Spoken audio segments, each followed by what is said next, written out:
the floor. Let's double check before shit goes down. And we are good. We are up. So, hello everybody. Welcome to Tier 1 Talks, the Esports podcast. We have episode 2 coming. We said it would be Wednesday night, but we delayed it so that we could get everybody in here and on time. Gara was not on time, but we'll just exclude him from the podcast this time. But we do have Dino and Peezy on the left side of the screen from last episode. And then we have 2 new guests this time. We got Johnny Twuft and Joker, one of the recently signed R6 guys. Welcome to the podcast, guys. What up? Hello. So, going to do a little bit of a mixture of this podcast. Half of it we're going to keep gaming and esports related. And then half of it we're going to talk a little bit about you guys. Get into our Getting Serious segment, deep thoughts, etc. So, first we're going to start with you, Joker. As we said, you are kind of the new kid on the block. You streamed for us a little bit, us being Tier 1, but now being a new signed team with some of the other guys competing in Rainbow Six on PC. So, give us a little bit of your past experience in Rainbow and what led up to now. So I mean, my past experience with Rainbow is pretty much the existence of Rainbow. So I started playing the game right after the beta dropped. I wasn't able to get my hands on the beta. I bought the game as soon as it came out, started playing it, loved it. I actually took a copy of the game over to Amish's house, who's also on the team. We were working together at the time, and I brought it over to him. I was like, dude, you have to play this game. And so he popped it in, and he was hooked on it. Played it all night, and then we started playing it together. Came across a few good people. This is back when we were playing on Xbox at the time. Yeah. And just kind of took off from there. I took a little bit of a hiatus from the game right around the Velvet Shell era when Jackal and Mira came along.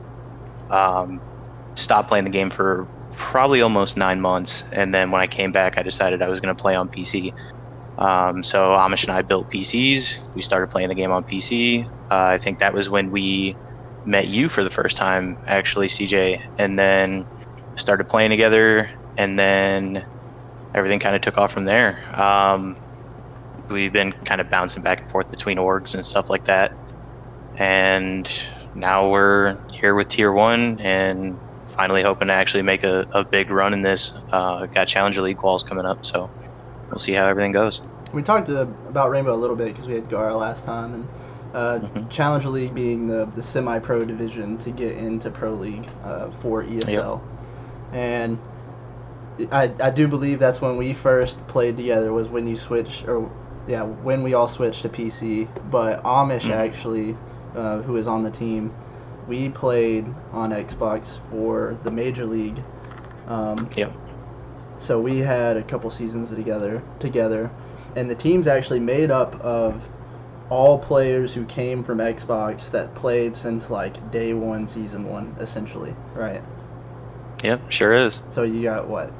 Tracer, Cruzy, these are all guys that, started playing day 1 from Xbox, made the transition, and are now competing, trying to get into that semi-pro division for ESL. Yeah, it's kind of funny. So everybody's kind of up in arms when they got rid of Pro League for Xbox, and rightfully so. Like,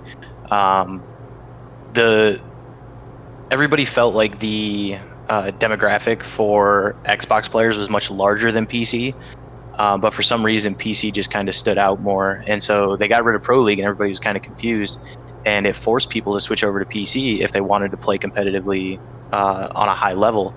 And so me personally, I really had no interest in it. I wasn't big into PC games. I had never played PC games other than like League of Legends and World of Warcraft, stuff like that. I had never like actually gotten involved in first-person shooters on PC.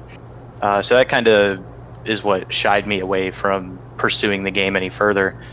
And then I just kind of decided one day that I was going to pick the game back up, and I had been playing Counter-Strike a lot. And I was like, you know what? Counter-Strike's not that bad. We'll give it a shot on PC, see what happens. And I enjoy the game so much more on PC than I did on Xbox. I never thought I would. Yeah, I was, we were all Xbox kids, and when they took Pro League away, it was like, this is bullshit. Like, we had 80% of the Rainbow Six demographic was playing on Xbox. Mm-hmm. And so there was our tournaments. I remember the first Geo4 ever. Geo4 is like the weekly Sunday Cup for Rainbow that they introduced in the beginning, right? And Mm-hmm. it used to be for like $100 every Sunday. And I remember that first Geo4 for Xbox had like 467 teams or something, like close to 500 teams in this one little $100 tournament.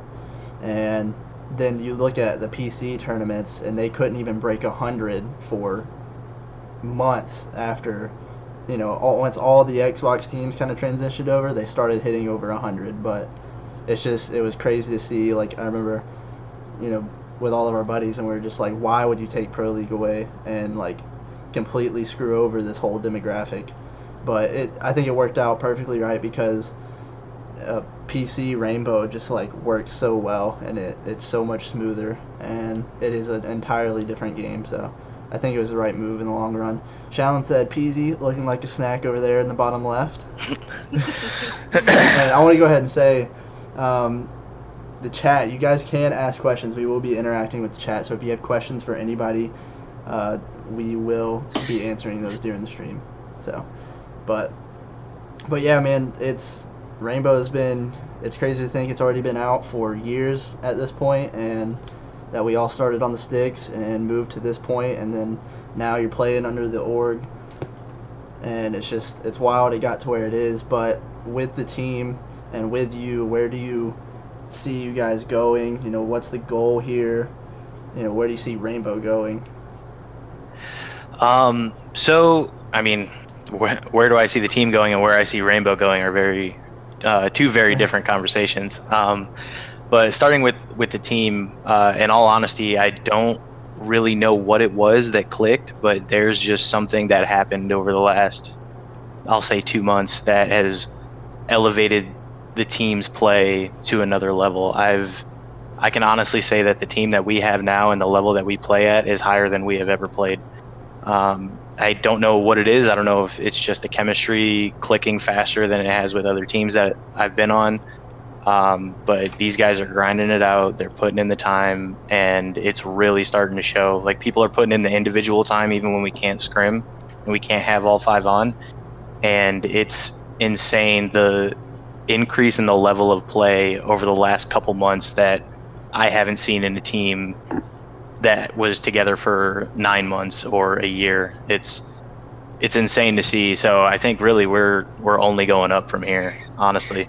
Yeah. I think that we have a legitimate shot at Challenger League as long as we stay disciplined and we continue to work towards doing things right. Scrimming for a reason. Now, a lot of these teams out here, for some reason, they get it in their heads that they've got to scrim 3 different teams and play 3 maps against every team and get it all in one night, and they just go in and they play and they just shoot people. And it's like, okay, like, everybody knows you've got gun skill. Like, we're all playing. Rainbow's not a game of just shooting people. It's not COD. And it's a first-person shooter. Like, everybody in this game knows how to gun. Now it comes down to strategy. Who's smarter? Who's playing the game right? And the way you do that is you go in, you develop strats, and then you go into a scrim and you test them. If you're trying to go into a scrim just to scrim with no new material, you're defeating the purpose. So you gotta take a smarter approach to the game and really understand why you're scrimming and make it productive. Otherwise, you're just shooting at people and you're not doing yourself any favors. And it's crazy to see, like, Rainbow now, like, to that point where even the semi-pro teams have, like, coaches, many of them being paid coaches, full-time coaches, just to study VODs, keep data on other teams, on their team, develop new strategies, because Rainbow's turned into this game where every little minor change in a strategy can affect the entire match, especially with the ban selection that you get now, because if you're unfamiliar with competitive Rainbow, you actually ban certain operators before the match now. Each team gets a defense ban and offense ban, and so that's played into it as they've introduced new operators. So Rainbow's really became a game of, like, mental fortitude as much as it is just, like, raw gun skill. So it's cool to see. Absolutely. Yeah, it's very interesting, honestly. Like you would think that these teams and you mentioned like Challenger League having like coaches and things like that. It makes a lot of sense. Like those guys need to be playing like they're a pro league team, like you said, studying up other teams, coming up with new material all the time so they don't stagnate and fall behind. Like they need to be playing in Challenger League like they're already a pro team, because if they act like a Challenger League team going into pro league, they're already behind. Yeah, if you don't hold yourself to that level, you're not gonna, it's gonna be very unlikely that you reach it. So you have to take it serious to be able to get to that point where you're basically making a living full time playing Rainbow, and like that's what everybody's goal is, obviously. So, but we're gonna move on from Rainbow. Johnny, you're center man here in the middle of the screen. It's gonna be hard to introduce you because you do a little bit of everything. So why don't you go ahead and tell us who you are, what you do, that kind of thing. All right. Well, I'm Johnny Twuft, and I couldn't tell you a thing that I don't do. I do a lot, but mainly my main thing is pretty much music. As you can see, there's a guitar behind me over here. So I've been doing music here for since I was between 11 and 13 is when I really got into it heavy. I got a guitar, then got it stolen from me, and then I went and bought a bass guitar a few months later, and then ever since then, I have never stopped doing music. I was in a metal band in the beginning. I did that for about 7 years. I did vocals, and I also wrote the drums with another person, and I also did all the guitar tracking as well, and I recorded it all myself. And were there any other people in the band? Yeah, there was. There was, but the thing was I had to source from my friends who weren't really we were all young, nobody really knew how to do anything, and me, I was just learning everything because okay, we need to figure out how to make some good drums. We don't really have the microphones for it, so we need to find a drum program that we can learn how to write and program drums digitally. So I'd have to have my buddy who's a drummer, and I'd have to sit there and I'd have to learn it first, and then I'd have to teach him how to do it, and then we both write drums together because we were both also drummers. Because I just love music so much, I decided to just learn everything. So I play piano, drums, guitar, bass, and I do vocals. I did full-on metal screams, plus sang in that band as well. I was in 2 different bands, but it was pretty much all the same people. We just transitioned into even heavier music as we grew up. Yeah. And then we switched to rap randomly 3 years ago. So now you do mostly rap, or pretty much just rap at this point. So now rap's my thing, because one of the people in the band, one of the front man in the band, started doing rap one day, and he was just super into it. And we're like, well, why are you doing rap, dude? We're in a metal band. It's I don't know, dude. I have free time and it's easy. All I need is a microphone and we're good. And I'm like, all right, well, whatever. And then one day he convinced me to try it. So I was like, all right, dude, I did it. And then everybody was all my friends and stuff were freaking out. They're like, dude, you're super good. What are you doing? Why don't you just rap, dude? It's 10 times easier and all your friends will love it. Because it's hard to find a lot of people who like metal, you know what I'm saying? Yeah. And you're going to piss people off with that statement of rap being easy, but... Well, sorry. I mean, It is, from a musical standpoint, it's substantially... I came from writing full, musical songs from start to finish with a topic and telling a story and using complicated words and stuff like that. And it was a lot easier to just write some raps in my mind. It got harder as I started growing into it. I was obviously a lot not as good as I am now as I was before, but it took some time. And then in between all of that, I also did gaming.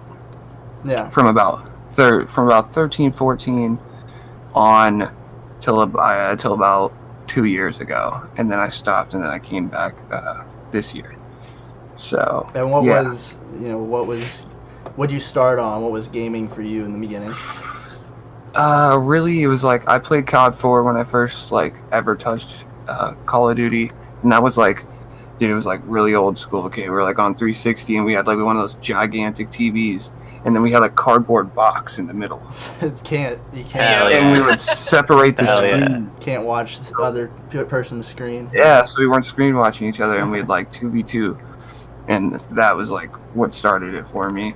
But then I didn't really play for a while because I didn't really I was super broke. Like my family was super broke, so we didn't really have access to like a PlayStation or none of that or an Xbox. It was really like all my friends who were like more fortunate that I could go over and like play at their house. We had some stuff, but I didn't really have much. So yeah, I ended up picking it back up when Black Ops 1 dropped. So I pretty much missed the whole MW2 era. I kind of like watched it happen, but I wasn't really super into it at the time. I ended up regretting that after, obviously. Yeah. We all know what the MW2 era was on YouTube. Oh, it's like I was there, but I wasn't. I just didn't really like to watch it. I don't know. Yeah, I don't know. But yeah, I picked up Black Ops 1, was a god at that, so I killed that.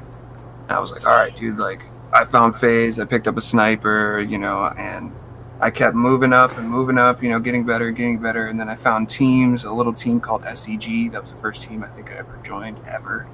And they were like a little 2,000 subscriber team on YouTube, and it was way back in the day. And that was the first team I ever joined, and then from there, like, I moved on, going from a player to a manager to a co-leader to a leader to an owner, and then I just started like joining a bunch of teams as leads, and then like I just worked my way up like crazy fast over time and ended up being in huge teams with over 100K. Like, I don't know if anybody remembers, but maybe some people do in chat.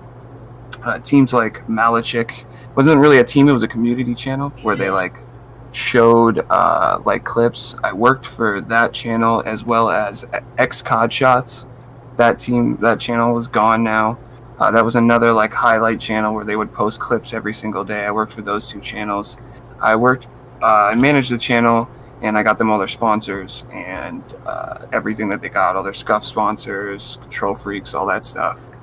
And I would do that for teams. I would go around and join different teams and like help them build a little bit more serious of a brand, get an email going, and actually contact companies and stuff. Turning less of a group of kids sniping and more into try to make them a little bit more professional, make them look a little better. I did that stuff for a little while, and that got me into a bunch of teams, but I wasn't really like part of the team because I was really just there to help them out, and they wanted me for what I was for. But it got me into a lot of teams, got me a lot of connections, a lot of networking. You met people and networked. And then from that I started. Got a quick question from Shalland. Yeah. He said, so this is like, singers when they warm up their voice, etc. He said, is there anything that you can do to help become better at rap? Well, there's warm-ups, yeah. Like if I was in the studio, this is one warm-up I do. This is something that like a lot of actors and stuff, or usually like actors do it, and they'll say red leather, yellow leather, red leather, yellow leather, red leather, yellow leather. Yeah. And you do like a lot of tongue twisters like that, and then I started speeding it up and going reading the leather, yellow the leather, reading the leather, yellow the leather, and like started like really tongue twisting it. And that's one way I, warm up, and then the usual da da da da da da da da. Yeah. If I was in the studio, that's the kind of stuff I would do. But as far as rap goes, you just need to do it. That's all I could say. Do it and build experience. Yeah. Yeah. If you play your friends a song and they're like, you're trash, okay? You're just trash. You're trash. If they're not hyped and jumping around, then you But that one time you make a song and you put it on and they're like, okay, dude, bro. You got something, you know what I'm saying? Yeah. Like, once you make, that's how a lot of rappers do it. They'll play their albums and stuff for, people in their groups and their friends and their other artists, and then they'll sit there and watch them and see what they do. Like, okay, well, that song, he wasn't feeling it. Like, half the room wasn't really feeling it. All right, take that off the album. Yeah. We need to replace that song. Like, that's, serious stuff. You just got to know by the reaction of people around you. If you do it for, 4 years and ain't nobody feeling you never get that reaction, you might want to cut it. But you might want to try to find something else like I did. Like, I was doing metal for so long, and I barely got any plays, anything from it. It was so hard. You can't make any money. You got to split your money 5 ways. Yeah. You got to try to pay for things in the band 5 ways, and it's like, no, it's a struggle. Music is the worst thing to ever get into, and it's the hardest struggle you'll ever have. But if you love it, you'll do it no matter what. You know what I'm saying? Yeah. No matter what it takes. But you've obviously been building a following, doing rap and stuff, and you've you found some success. Like you're You say you're here and still there. a small rapper and everything, but I am. you've built, you've got a following now, and I've got some accolades, and I've got, I got people who support me on a regular basis.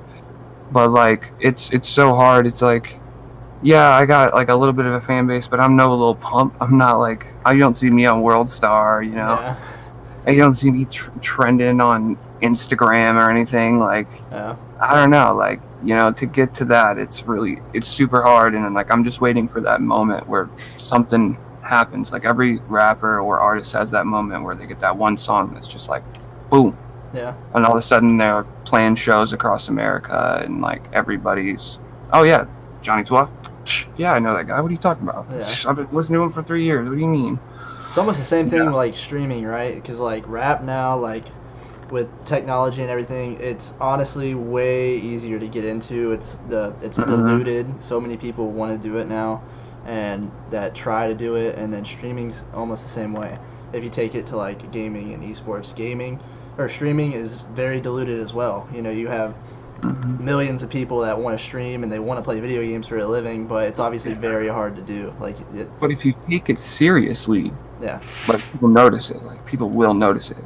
it's like just, you got to put that time in, and then you got to grind, and it's kind of like rap. It takes that one person to share it, that one person with a following to start coming back over and over again, and then one day you might get lucky. Yeah, and it was the gaming thing that really took off the whole rap thing, because without me already having a following, like I have the same exact Twitter account I had from all the years I was gaming. I've had my same account since 2012, and so I've had the same exact like profile throughout the whole year. So everybody I've known from gaming and everything has transitioned and seen it all happen for me, going from being this little clan leader to doing this rap stuff, and like having thousands and thousands of plays on a whole bunch of different stuff, and like really try my best to do well. Yeah. And without gaming, I would have never been able to transition so easy. I would have had a way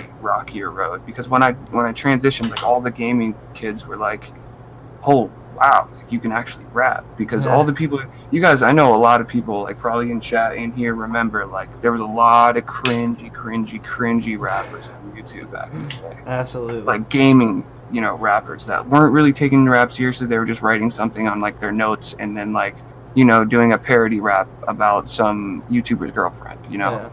And it was just the cringiest thing ever, but everybody loved it because it was creative, and nobody else was like rapping about their favorite YouTuber. But it was all trash, and we all knew it, but we still it was loved all awful, but it was entertaining. Yeah. So like them seeing like some sniping kid who's in sniping teams, and like all of a sudden he's making like this actually decent rap music. I mean, I don't want to toot my own horn, but that's what they said, okay? And making some decent rap music, they were all surprised, and they took it very well, and it helped me a lot, getting my first couple hundred subscribers and getting my first couple hundred plays. Mm-hmm.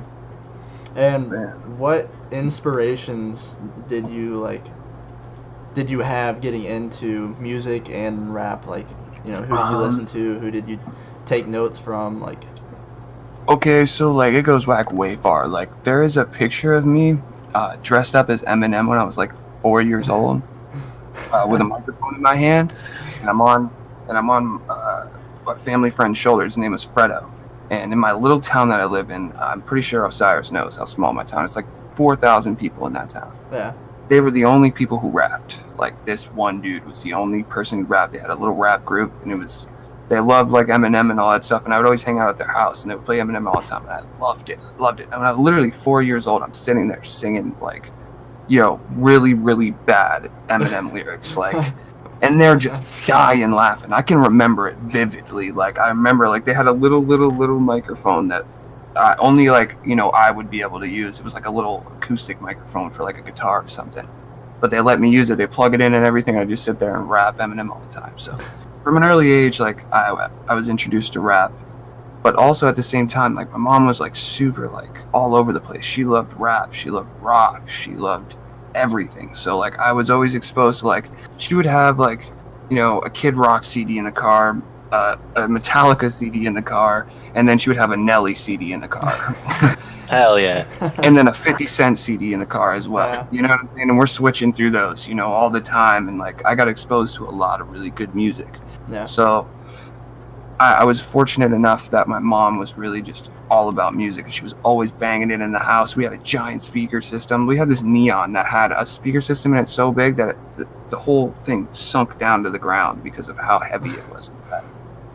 Like, so I was brought up with music a lot, so that inspired me a lot. And like, when I first really got into music, it was like Slipknot and like really heavy bands like Bullet for My Valentine and stuff like that really got me into it. Because I don't know, man, I seen Slipknot live one time, and I see 9 people on a stage at once. It'll blow your mind. I'm jealous. I was about to say, Peezy, that's your type of thing, right? Slipknot's my favorite band of all time. And I'm with you, bro. We would have been friends. We would have been friends growing up. Oh, wait. It would have. That ship is sailed. Don't get any ideas. Would have? No, Where like, now? I'm very much the same way. Almost identical story to Johnny. Like, growing up, I remember, like, I moved around a lot whenever I was a kid. My parents have been divorced my whole life, so I'd live with my mom, and then I'd live with my dad, and I lived with my mom, lived with my dad. And I remember my mom, some of you, Joker, I don't know how old you are. You got kids. I figure you're probably my age. Chandler, on the other hand, doesn't remember that tapes. But my mother had the Kiss. I got a cassette tape. player right there. Hey, Johnny knows. Respect, But yeah. my mother had a cassette of Kiss, and it had like Beth and I Was Made for Loving You, and just like back then that was the only rock and roll music that I knew. But that was my shit, man. I'm in the car like headbanging, 4 years old, and my grandpa would take me to my mother's dad. He would take me to school and stuff sometimes, and there were 2 things on his radio ever: the Beach Boys, 90s country music. That was it. Yeah, So That's I all you learned need. I learned about George Strait and Garth Brooks and Kenny Chesney. I don't really like Kenny Chesney, but that's how I was introduced to that kind of music. And then my mother also listened to Eminem really early on. I'll never forget. I'm not going to go into the full story because we're streaming, but I had the Marshall Mathers LP cassette tape and a Walkman. I was when that came out, I was It's like 95 or something like that. It was 96? okay. I think it was 96 or 97. I can look it up, but I'm too lazy. Anyway, Actually, no, it might have been a little bit later. And I'll never forget listening to the Real Slim Shady. Yep. And dude, at 6 years old, could sing you the entire verse. And there's a part where he says, when children grow up, they're going to want to know what a woman's blank is. Yeah. I wanted to know what that was. I went and asked my grandmother. And she asked my dad where I heard that, and so I got my Walkman taken away. And so that was my introduction to rap music. And then obviously growing up with like 50 Cent and T.I. and Lil Jon, and I listened to them. And it wasn't until I was 13 years old and I got into skateboarding that I learned about metal music. I'll never forget this. All right, listen, stream. Understand. We would have been best friends. I was such a naive child. I was over at a friend's house and we were editing a skateboard video of clips of us doing tricks and shit. And he had Wait and Bleed by Slipknot as the track for the video. To this day, one of my favorite songs of all time. But I was like, yo, that's a cool song. Like, who is that? And he said Slipknot. And I said, okay. I ran home, got on Ask Jeeves, and just looked up Slipknot. Ask Jeeves was what was around before Google. I was like, what is Slipknot? And it pulled up a video, and I couldn't even tell you the website. This was before YouTube was even a thing. This was in like 2002. Pulled me up to this website with a bunch of videos. I clicked on one. It was called The Heretic Anthem. Didn't read the name, just clicked on it, right? The most metal song in existence. Yeah, dude. The beginning of the song is Sid Wilson spinning a disc, and it's like, if you're 555, then I'm 666. And no, it was a countdown from 10 to 1. When it gets to 6, he rewinds it and it says 6 3 times, and I was like, Jesus. and then it just breaks in, and they're like going crazy, and then in the chorus, he's like, "If you're 555, I'm 666." I was like, "Huh?" And I just closed that fucking window. I was And actually kicked out of the I- church because of that I band. walked straight into my bedroom and started praying, bro. I thought that was a one-way ticket to hell, and I was done with it. And then after a little while, I was like, "Listen, I'm gonna give it another try." When Subliminal Verses Volume 3 came out, I bought it, and I ripped it onto my original Xbox console and listened to it while I played Tony Hawk's American Wasteland. And dude, Yup. after that, it was over. I didn't listen to anything. I would wake up at 6 o'clock in the morning to catch MTV music videos back when they played music videos. Yes. And they were playing My Chemical Romance and Fall Out Boy, and I was like, bro, there's an entire world of good music that I didn't know about. And so I started listening to rock at the time, and then I got into I was really heavy into Slipknot, and I thought Slipknot was just the heaviest band of all time. Didn't think there was a band heavier than that. Oh God. Met other people, and they were like, "Listen, you've been so sheltered. Yes. You need to understand." Live under a rock. on like a 1 to 10, 110, Slipknot's like here, bro. Yeah, It's so much harder. And then I got introduced to my other two favorite bands, Lamb of God and Pantera. Slipknot, Lamb of God, and Pantera, my favorite bands of all time. And I just realized that's whenever I started playing guitar. I told my stepdad after I started listening to Ozzy and Quiet Riot, I was like, bro, I have to have a guitar. And so my stepdad, I was 13, but I had big hands and was tall. This man bought me a 3/4 Harmony Junior Edition Cherry Red with a white pick guard I'll never forget, right? So for reference, for those of you that don't play guitar, this is a full-size guitar, right? This is a full-size one. My very first guitar, the neck was about this long. So I could reach from the 1st fret to the 7th fret like this.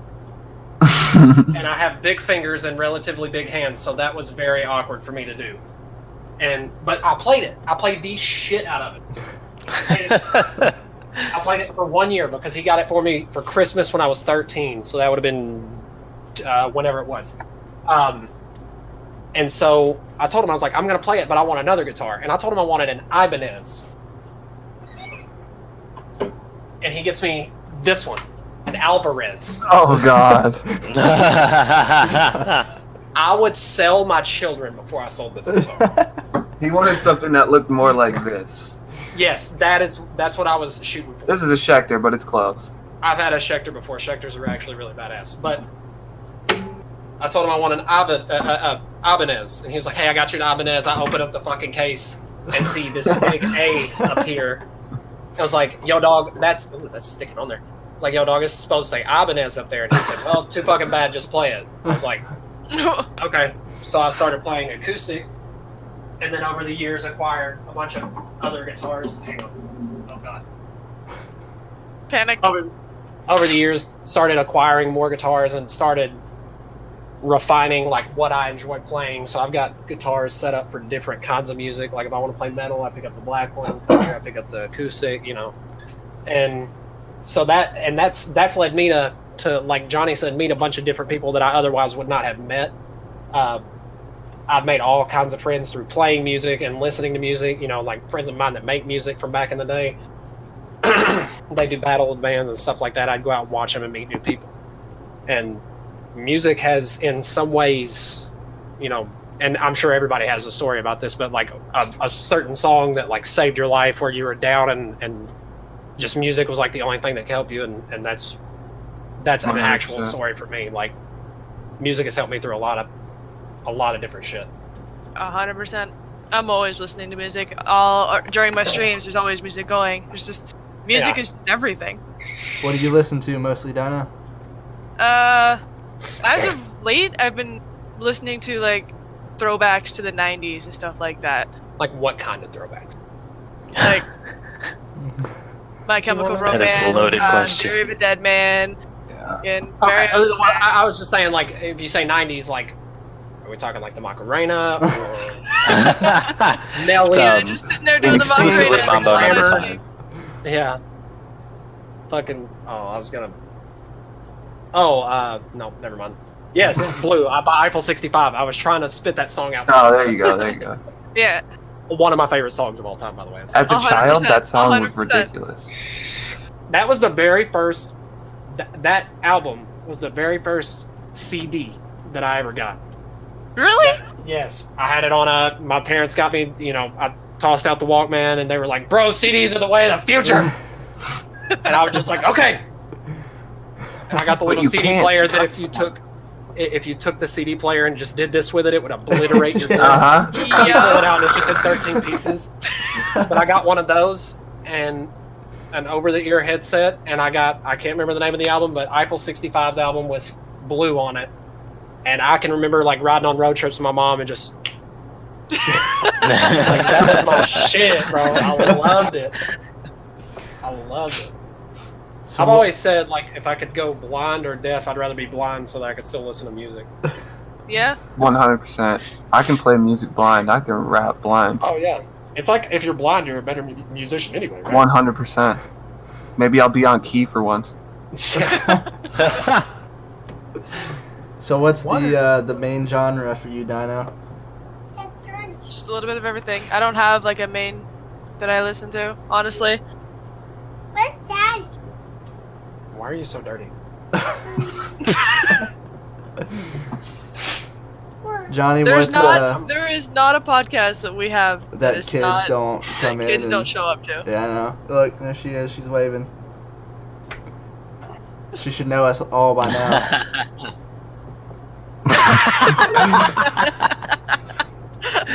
Look right here. Say that's Chandler. Say Chandler. Say Chandler. We'll say it loud enough where they can hear it. Say Chandler. Okay. Dino. Hang on. Dino. Johnny. Johnny. Joker. All right. Go to bed. Huh? Nice to meet you. Yeah, Lydia. What's your name? What's your name?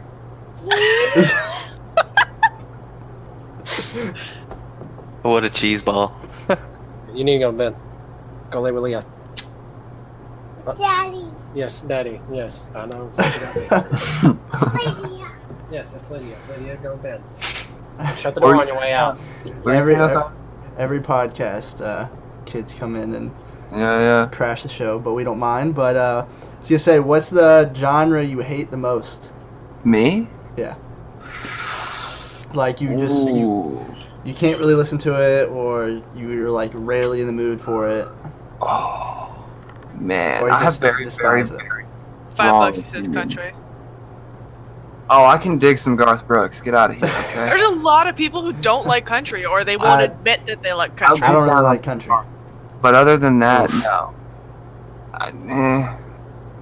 Country's, especially nowadays because they're trying to rap. Nowadays. Yeah, they try to make pop hits. Stadium and- country. Yeah. Yeah, I can't rock all that. I don't think there is a genre that I can hate on, honestly, because I really like everything. Well, I mean, there's like stuff that I can't understand, like K-pop and like weird stuff like that. But I'm sure everybody has the same opinion about that. no, K-pop's actually kind of fire. I mean, it's lit. The choreography that they got is crazy. Like, I like their whole dance and stuff that they do. It's like early 2000s in sync. Like, I'm cool with that. Well, that's the thing with K-pop is it was created to mimic like early hip hop and pop from the Western culture. So that was like their spin on it, because when it was created, it was like all government songs and like they couldn't listen to people that create music. I mean, the government's still pushing out K-pop bands too. Yeah, but K-pop was created, and it was like people actually had music freedom, like they could create songs and make bands and stuff. So then they mimicked the Western culture of early hip hop and they're just 10 years late. Yeah, it was, and then now it's like turned into its whole thing, and yeah, it can get weird. I agree. I think the only true musical thing that I hate in this world is Attila. And I think that's about it. Aww, that's a low blow. You listen to If I ever see Franz in real life, we're fighting. That's just pure vibes. Nah, I used met to that listen man to Attila before. back when I Okay. Really? Yeah, I've hung out with him before, way back in the day. See, I used to listen to like Attila, Cannibal Corpse, stuff like that when I was Cannibal like Corpse, what's up? 13. Like Yeah, way like, back then they were real young. cool. Yeah. Now, Yeah. not so much. So when I was growing up, like, so my parents were both in a band. They were like a top 40 band. They played in bars, stuff like that. My dad was a drummer. My mom was a singer. So my dad was a rocker. So anytime I was in the car, he had a local radio station on that played nothing but rock. And the only other genre they played other than rock was Eminem, because this station was 89X. I grew up about 45 minutes outside of Detroit. This radio station was actually the first radio station that ever put Eminem on the air. So for tradition, they continued playing. So it was always rock. Like my dad would have, Metallica and everything playing on his station, and my mom, like, she was a little more churchy growing up. She listened to like only country. So I listened to both of those things growing up. And once I hit about 13, I kind of started adventuring into different genres of music on my own. When I was the emotional little teenager, I found my way to like Simple Plan and, Story of the Year and stuff like that. And then after that, I started getting into like heavier music. I started listening to like screamo music. Not really so much like deathcore and grindcore, because I didn't, even though I listened to like Cannibal Corpse and stuff like that, I didn't really enjoy it as much as some of the other bands. Like post-hardcore stuff like that? Yeah, more post-hardcore type stuff. So me and my buddies, we started going to this local skate rink on Saturdays that basically turned into a concert venue on the weekends. So we would go see bands like Chiodos, Bring Me the Horizon, Miss May I, stuff like that. Yes. And this was back in the era, like, Bring Me the Horizon hadn't even gotten big yet. So I'm going to this little skate rink and watching these dudes. I'm paying $5 a ticket to go watch Bring Me the Horizon and Miss May I play on a like 3-foot stage in a skate rink of like 75 people. And, you got little like 15-year-olds in the mosh pit like beating each other up and stuff. And I'm like watching these guys play, and this is like Bring Me the Horizon was bad back then. Like they were not good. And they were good. For their time, they were innovative. Okay. Innovative wasn't what people wanted at the time, and that was the problem. And so I remember these guys getting booed off stage, and it was. And they were always drunk back in the day, like. Oh yeah, it was bad. And like I want to say it was 2 or 3 years ago, I'm listening to the radio, and somebody announces a song by Bring Me the Horizon, and I'm like, what? No way. And sure as shit, those dudes made it big. Like, I used to go see these guys in a skate rink for $5 on the weekends and watch them get booed off stage, and now they're huge. It's insane. And Miss May has done well for themselves too. But yeah, that's more the genre that I listen to now, is like post-hardcore type stuff. Though I'll listen to anything other than like opera. I definitely prefer that like hardcore style of music. Yeah. I'll hit some opera every now and then. I appreciate you for reminding me of Chiodos. That's some music that I haven't had in my library in a long time, and that reminded me of them. I love Chiodos. And they have their old singer back too. So they're back. See, people got confused. Like Craig Owens came and played an acoustic show at that skate rink, and everyone was like, "What are you doing, man? Why are you here, and why are you by yourself, and why do you have an acoustic guitar in your hands?" People did not appreciate that. Sure. Dude, if you rolled through my library on my phone, it's so like, if you just shuffled all the songs on my phone, there's no telling what will be on. Like, yeah, that's on my girlfriend's phone. Not that I'm proud of it, but there's a lot of music that is on my phone that I wouldn't want people to know that is on my phone. But it's like, I like all music. Like, if Justin Bieber comes out with a new song and it's hot, I'm like, yeah, fuck it. If it's a good song, I'm like, I might not play it if my friends are in the car. But if I'm in the car by myself, or if I'm in the shower, I'm like, yes. Like when Despacito came out, I didn't let nobody. I didn't let nobody know. But if I'm in the shower, like, I was hitting it, bro. That shit's fire. But like, if you go through, I got like Skrillex, which I'm not a huge fan of, but I appreciate some of the work that he's done. You got like Slipknot and Slayer and fucking Tim McGraw, the Beatles. Like, there's just so much. That's what I love about music, is that you can take something away from everything. Like, even music that you might not like. Like, I can't tell you the last Taylor Swift song that came out that I liked, that I would download. That's one thing that you won't find on my phone, is any Taylor Swift. But don't hate on there. I just don't. I didn't agree with. She had a good thing going with country music, and then was just like, that's what I'm saying. Next album is a pop album. I'm like, don't do that. I need red lips and a white dress. Like, I just the only like completely transformative album that I've ever, like, where one album was completely different than the last one that I really liked, was Avenged Sevenfold's self-titled album after City of Evil came out. When City of Evil came out, and Waking the Fallen before it, it was like, yo, this is a legit like metal band.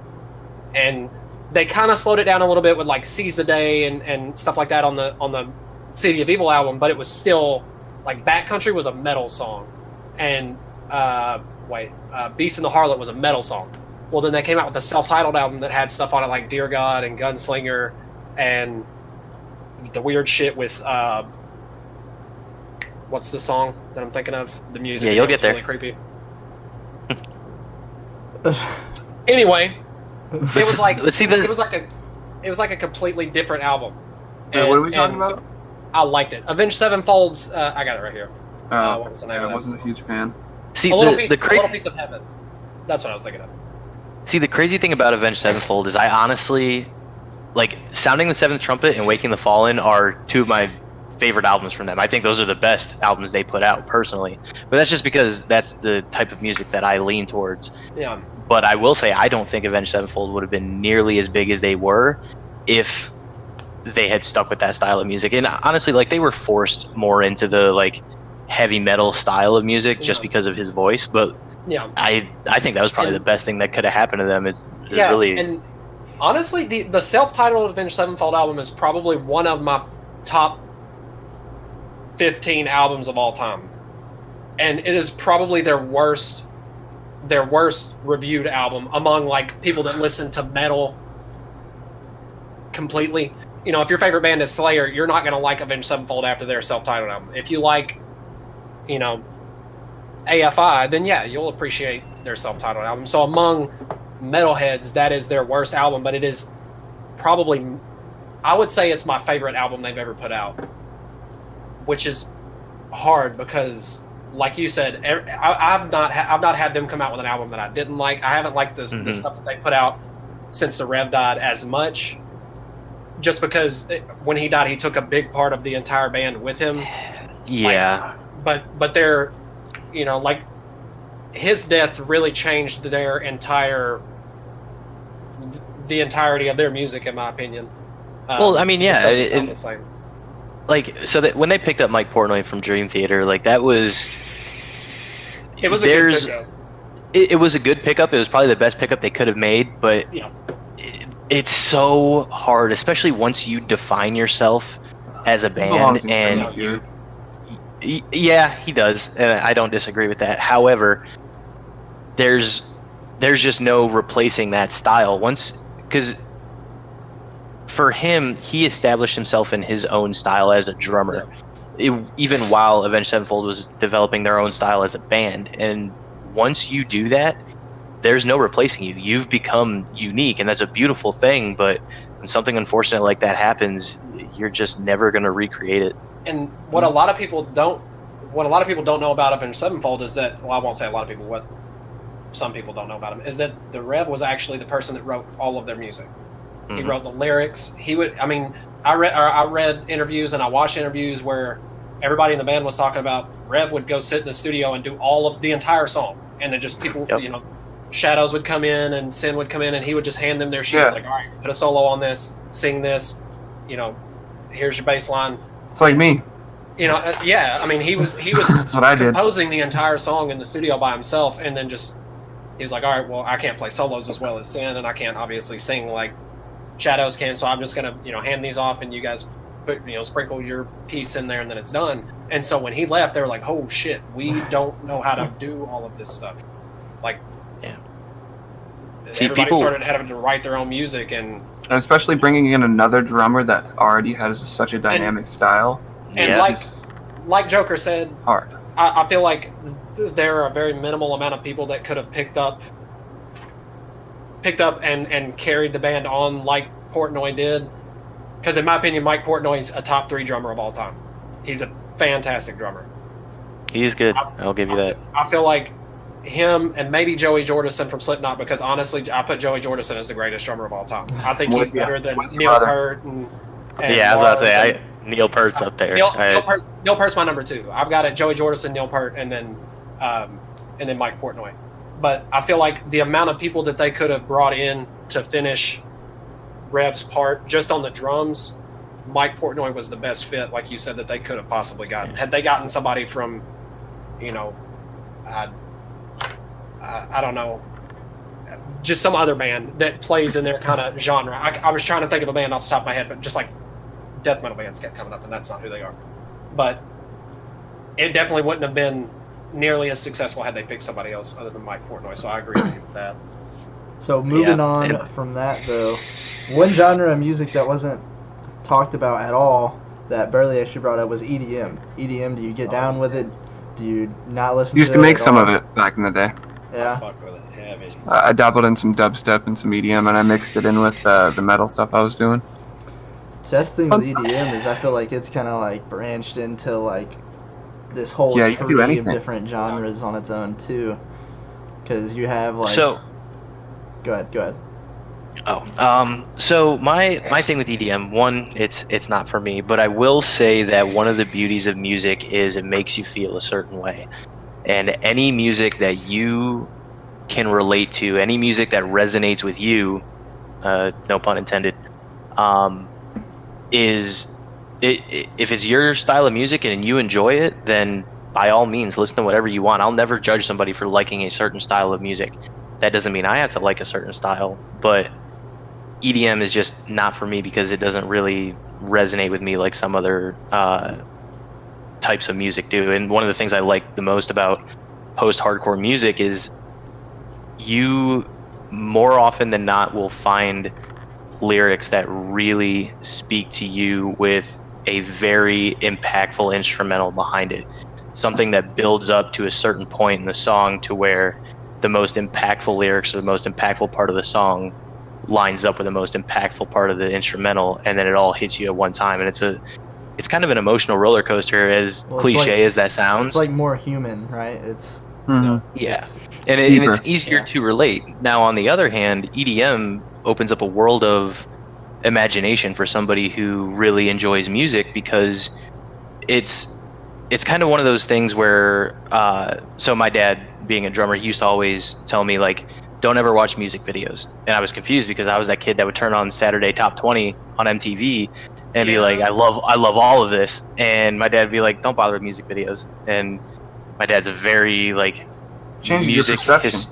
It does, and that's the point that he gave to me. Is like, a song should resonate with you in your own personal way. You should think of the lyrics and listen to the instrumentals and really connect with the song in your own way. When you watch a music video, it takes away from your personal connection, and kind of now the song and the video and the company that made the video are basically telling you how to feel about that song by giving you a visual for it. Yeah. And the thing with EDM is it allows you to do that at an even deeper level. You can resonate with the music that much more. Yeah. So I can understand people's relation to it, but for me, I think not so EDM much. is such a broad spectrum that It it's is. really like, you probably like something that has an EDM influence no matter what, because it's interjected into so many different genres. You're taking Post-hardcore everything, and all you have that, the freedom to combine it into like whatever. So Because it's electronic dance music, it's just anything electronic put into another song. So So it's I very will say broad. the closest thing to EDM that I truly appreciate is a band called Icy Stars. I don't know if a lot of people know who Icy Stars is, but the goats. so that's another band that I used to go see for $5 at that fucking skate Yep. rink when I was a little teenager, and those dudes blew my mind back in the day. And they've been doing this style of music from the jump. And I think one of their albums is definitely one of the top 10 greatest of all time. Their Paint album or whatever, I don't remember what it was called. Digital Renegades? No, it's the one that has the big red star on it, and it's all white in the background. I can't remember the name of the album. Oh, yeah. It's quite recent. I think it's the last one they made. But anyway, that is honestly in my top 10 of best cohesive albums ever made. Yeah. It's one of those ones you can listen front to back and just be like, okay, this is all sounds like one pure script, like a movie. It's beautiful. New Demons. That's what. Yes. I find that I have to be in a certain kind of mood to be able to listen to like house music or EDM or like chill. Anything like that. It's got to be like a party setting or like something where you're like with people, you're talking to people. Like it's not something I could just listen to and just be like, all right. Yeah. Yeah, we're just sit here. We'll just go. I used to have a Trap Nation playlist that was playing in the background of my streams. One of my intro songs is like a 10-minute mashup. Yeah. Pretty much. So yeah, that's like there's. Oh, go ahead. I was about to say like there's just so many different subgenres and stuff of it. Like Trap Nation, I check their channel pretty frequently. Like every few days, I go back and see what their new postings are. But I may listen to 6 new songs that they posted and only really like 2 of them, or like Yeah. So it's like. They post all these different artists, and you got all these subgenres. So like house, like I've never really liked the whole techno, like repetitive beat kind of thing, or dubstep in middle school. Like dubstep was the most badass thing ever, and then it's like after that, I was like, I can't listen to dubstep. And middle school resonating into high school, and just it was the thing. I remember I was sitting there. We tried for 3 weeks trying to get because some people don't realize that Deadmau5, he was born near Toronto. Yeah. So every time he goes on tour, he starts and ends in Toronto, right? And I'm very close there, so we were always constantly trying to get tickets to his show, and it never worked out. We never end up getting to go, but yeah. See, I think what I like about EDM is like y'all were talking about how spread out it can be, like how you could take a little bit of EDM and sprinkle into any kind of music except for country. I don't think that's a thing, and I don't think it's a I mean, if anyone can successfully do that, people Luke have Bryan's tried. as close as that's gonna get, and it's dog. Luke, if you're watching our stream, go fuck yourself. but like Attack is primarily like a metal band. Hell yeah. But they sprinkle EDM in their songs, and it makes it so good because it like Attack is one of those bands that doesn't, I feel like, get the recognition they deserve for being as diverse as they are. They were. Yeah, I mean, I know they're not big now, but no, they're dead. They're not even a band anymore. They're all gone. Yeah, whenever they were a prominent band, they still, I feel like, didn't get the recognition they deserved for being as diverse as they were, because their lead singer, I'm not going to act like I know a lot about it, but I've listened to a lot of them. Their lead singer could scream and he could sing, and there's not, it's like the lead singer of Killswitch. I can't remember his name, but the original one, the one that could actually sing his ass off. There's not a lot of people that can do that metal, grungy, screamy sound and then also be able to sing really, really well. And so me listening to metal, I was listening to that and was like, yo, this is fire. And then at the end, they did a fucking breakdown with EDM, and I was like, you were shook. Yeah, like I didn't know that was coming, because I like a buddy of mine was like, bro, you heard of Attack? I was like, no, like let me check it out. And I downloaded it, put it on my iPod, and was just like skateboarding and listening to it on shuffle. And I'm just skating along, and I'm like, yo, this guy's really good. This is dope. And then the bass drops, and it's just like, blah, blah, blah. I was like, oh, whoa, it's like a whole different kind. Like, I pulled out the iPod to make sure it's the same song, and it's got like 40 seconds left of fucking EDM, and I'm like, I appreciate it. Yeah, I have some lyrics actually tattooed across my chest from their original singer to the band that he went to of Mice and Men. And actually, I was just about to bring them up. One of the a very old show I went to, I actually was in a mosh pit with a buddy of mine and him and the actual original lead singer for Attack, Austin Carlisle, and he had big rock'em, like sock'em boppers on his hands, and he was in the mosh pit moshing with everybody with those on, and it was pretty hilarious. And he was just chilling with everybody at the time, and they were like getting popping. Like, people were like all knew who they were, and they were just a bunch of like cool, chill, down to earth dudes that like he was just sitting there with a laptop and like his boppers, and he was just like on MySpace, promoting his music. Oh my God. Chilling. MySpace. We're showing our age now. Oh, Yeah. except for Chandler. Yeah, Chandler. I had MySpace, you asshole. Who's- For 1 year. Who is- Just because you had MySpace doesn't mean you weren't 8 when you had it. Yeah. Yeah. Jesus. Dude, I remember very first mosh pit I was ever in, like a real mosh pit. Like I went to in Little Rock here they have Edge Fest, and they'll have hard rock bands. Man, they had like Seven Dust and it was Seven Dust, 3 Days of Grace, Puddle of Mud, Yep. and somebody else. And don't get me wrong, I love all of those bands. I appreciate their music, but that was whenever I was first getting into rock, and then I started getting into Bullet for Valentine and Slipknot and Avenged Sevenfold. Death And Cab for they were Cutie. doing that is not, if you do that again, I'll have Shayla kick you out of the skull. But like the Taste the Taste of Chaos tour was coming through, and I saw the lineup, and Avenged Sevenfold was headlining, and then it was Atreyu and Bullet for Valentine, and also Devil Driver, Bless the Fall. Bless the fall. Yeah, dude. Yeah. And like 4 days before the concert, I didn't know who Bless the Fall was, but like 4 days before the concert, I was watching Fuse TV and some Bless the Fall came on, and I was like, yo, getting to go see them. That's pretty dope. That's But that ish. I went to Taste of Chaos. It was like me and 12 of my buddies. We all piled in a Suburban and went. And that was my first like experience at a real metal concert. And Bullet came out, and this was right after Scream Aim Fire came out. Oh, they were popping. Oh yeah, they were. And see, the good thing was all three, Atreyu, Avenged Sevenfold, and Bullet, all came out with Lead Sails and a Paper Anchor. Scream Aim Fire and Avenged Sevenfold came out with the self-titled album. And so they were all promoting their new albums that I'd been listening to. But I was probably 15 feet from the stage, right in the middle of the crowd, and we were all, they had the area where you could stand, and then it was an amphitheater, so they had like seating around out in front of it. I was like, fuck that, I'm getting in on the action. And Bullet came out first, and the very first song, Matt Tuck was like, this is off the new album, I want to see a fucking Circle a pit. tornado in here. Circle And pit, I was like, okay. And they started playing Eye of the Storm, and I was like, okay, yes. that's fitting. So we did a what I would on a 1 to 10, I'd give it a 5. But it was intense for me. Like I was like, holy shit, that was wild. But there was no like fighting or fist throwing. We were all just like running around in a circle and jumping up and down. And then he was like, all right, now I really want it to get out of control. And they started playing Waking the Demon. And these fucking dudes started like actually throwing licks like grown men. I'm like 15 at the time. I was scared to death. And my buddies were with me, and they were like, fuck it, we're getting in there. I was like, okay. So we jump in there, and we're like, with no regard for, teeth or appendages, just swinging wildly. And that was among the most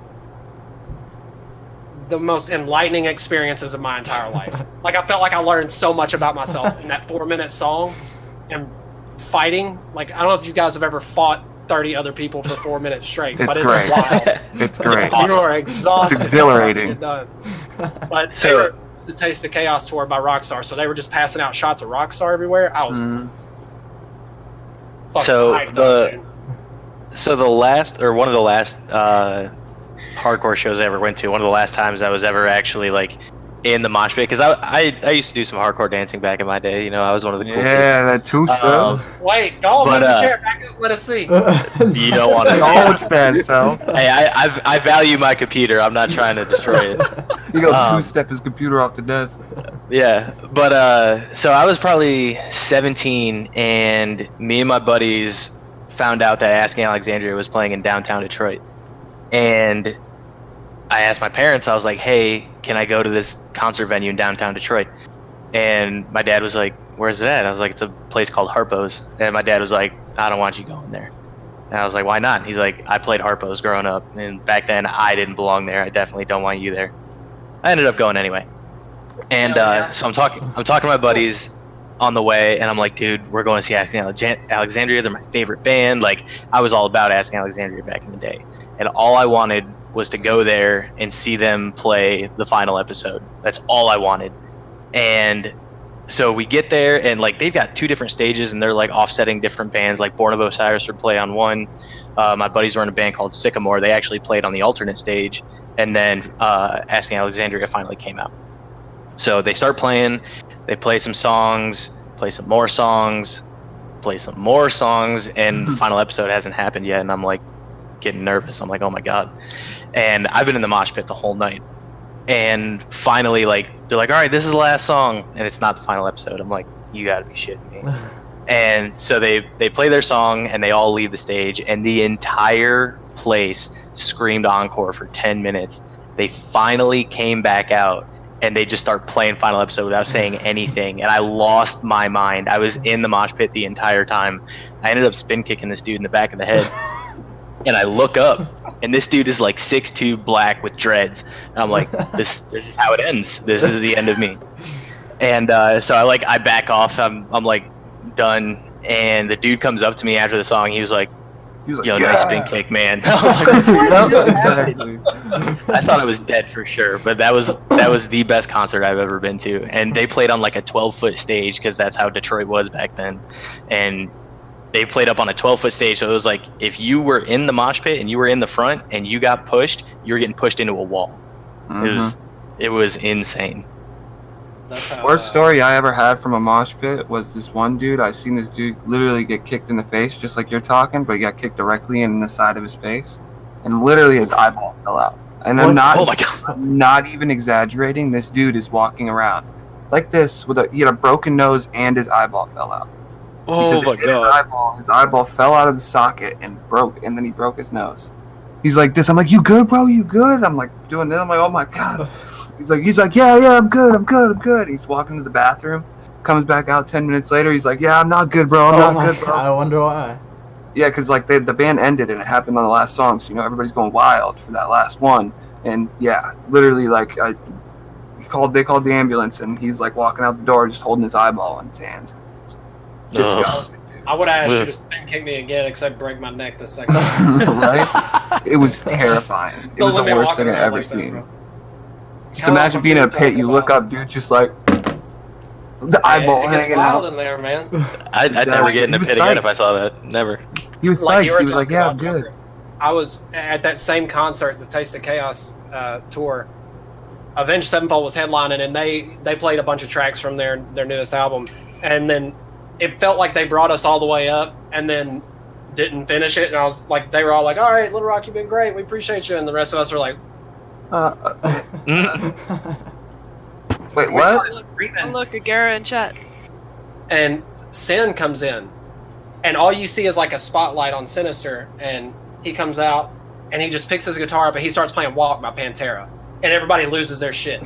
And then everybody else, like in the, 15 seconds of intro before the rest of the band kicks in, he's sitting there playing it, and finally everybody else starts to come out, and they just break out into Walk by Pantera, and then they played 2 more songs after that. So it was kind of the same thing you were talking about Asking Alexandria.